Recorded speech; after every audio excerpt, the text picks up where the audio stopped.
autres, les sous-hommes parlent de futilité, critique, mais ne donnent jamais de solutions comme le vieil Ibu. Honoré Mwanda, il est tout le temps là, tout bas trop, sala mouké, ara na solution te, mais il se fait passer pour le père de la résistance, et pourtant na terrain, à ça la résistance de mon côté. Mais les hommes parlent, ils apportent des idées, ils créent, et ils amènent des performances, donnent des solutions. Toza na posa ya bato yo bazo ya koloba mingi te lokola ba vieux Terminator, koloba mingi te lokola bato tout bazo sala ba vidéo lokuta, mais toza na posa ya bato oyo bazo na ba solution pour na libérer mboka. Les foyers de tension partout en RDC prouvent l'incompétence de ces ex-aides de camp de Berebe, le monsieur Kabila, l'ancien taximan de Dar es Salaam, devenu président par les circonstances de force occulte. C'est-à-dire que la tension oyo nyonso to bozomona, guerre na Est, guerre na Kinshasa, guerre na Congo, massacre oyo basali na Katanga, na Kananga bazokosa kezali manœuvre militaire tout na bana baobima mitsopo chez Chirek. Félicitations à Moussa Lozosala. Donc Chirek nous félicitations. Autour de question de l'obina mitsopo o ezo malibanda, est-ce que ezali peka ba montage? Alors ezali mawamingi de mawamingi. Likambo mosusu ya grave, likambo ekomi ko monter congolais na yebite bozanga esprit. Bozali mayele mukuse, bata mayele bazé belé, mais ba o bazo kala ba vidéo ba mayele mukuse. Pourquoi tout le temps bozo kansaki Moïse Katumbi ndaza solution? Mais c'est comme ça Moïse Katumbi aza de nationalité nini? Parce que Moïse Katumbi papa na yaza juif, maman na yaza zambien. Et Moïse Katumbi azali petit à confiance à Paul Kagame.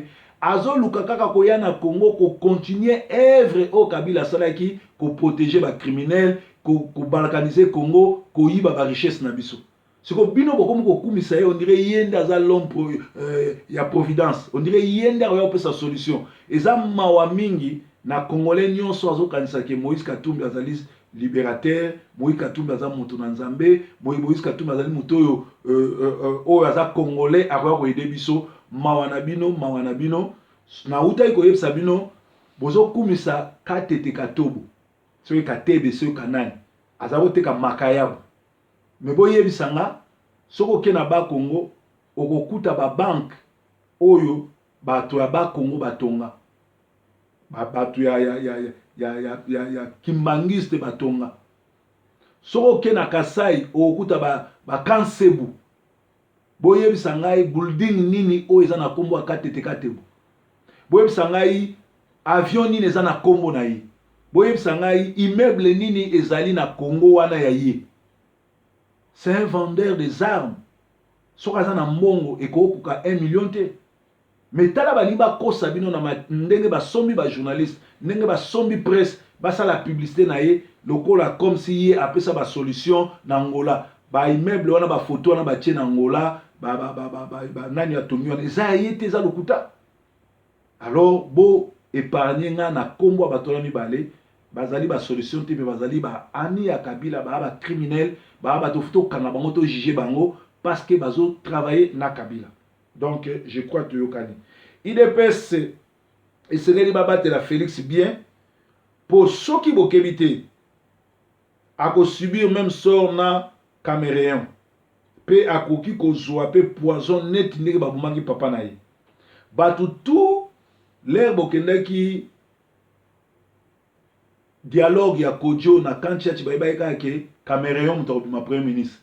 Mais na suka nango badi banga l'aventurier, le malchanceux azana libaka la ezolanda ye, badi banga foza ba lokaye mukola botama po comment yo koza premier ministre ozo contrôler le côté tant bati au premier ministre dollar et mati tant bati au premier ministre ba massacrer na mboka na yo moko ba massacrer ozu avion ngo ke kuna ba beti masasi ba lobo kenete il faut za libaka la.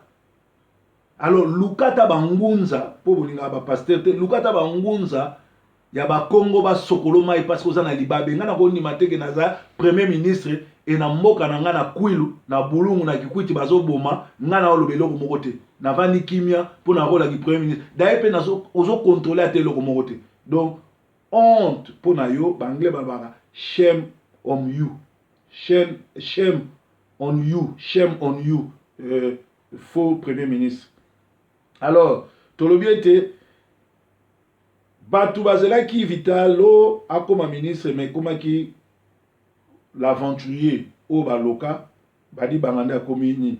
Le même scénario pourrait se faire, pourrait se reproduire talatina présence ya KTB Katoto na Kin. Même scénario oyo bino to bozo kansa Félix Tshisekedi mutaoza premier ministre papa na tika ikombo rassemblement batiki kombo basali bo mais Kabila sa laxi bino ke alingi na ye Félix sa comme premier ministre te pourtant Kabila a droit ya koponate.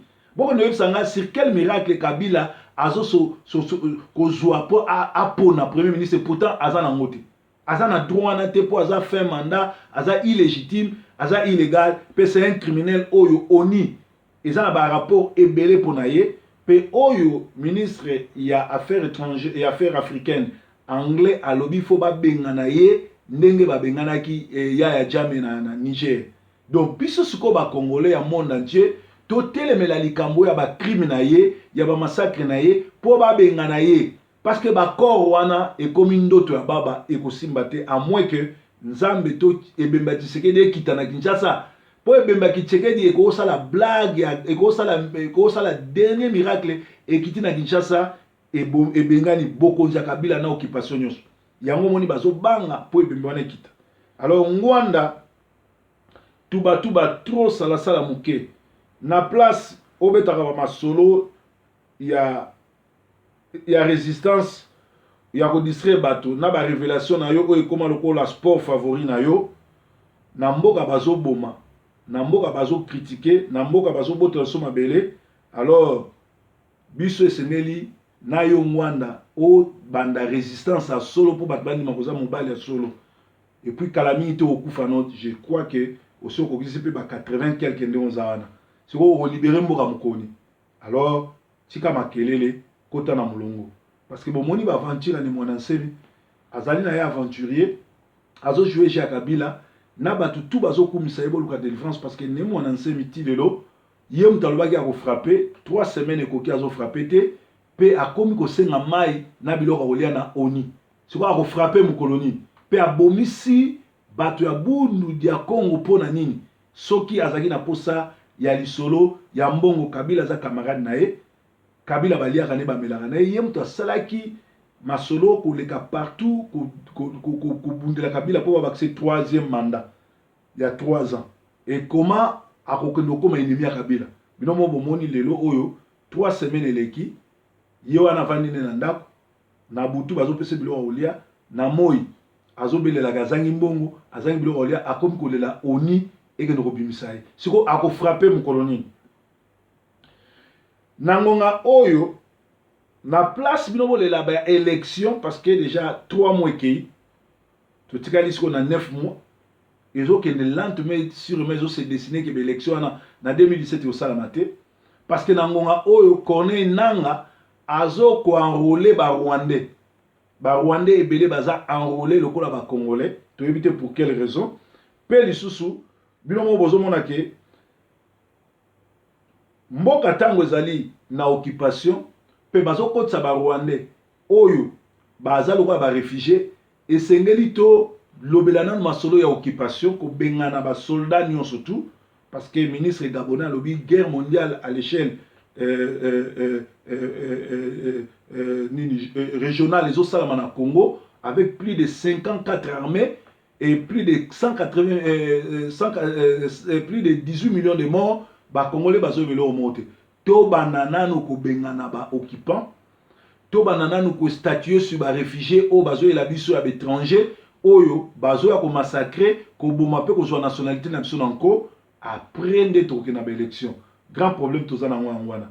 Donc breaking news à lelo ezala qui était quand l'injustice devient une loi la révolte devient un devoir et c'est ngana biso to yebake Kabila azata na volonté politique mokote ya kotia kimia Petolobaki yango aussi longtemps Kabila ozala président na Congo. Aussi longtemps Kabila ozala vivant na Congo, il y a des vrais problèmes à Congo pour azolinga Congo qui est libosoté. Nzamba batela, nzamba zanabino, ezalaki basangwa Congo, kola kola mkiza activité, journée malam, nzamba nanga batela bino, tout le monde a un sous lobby pour l'émission sous. Merci. Bye.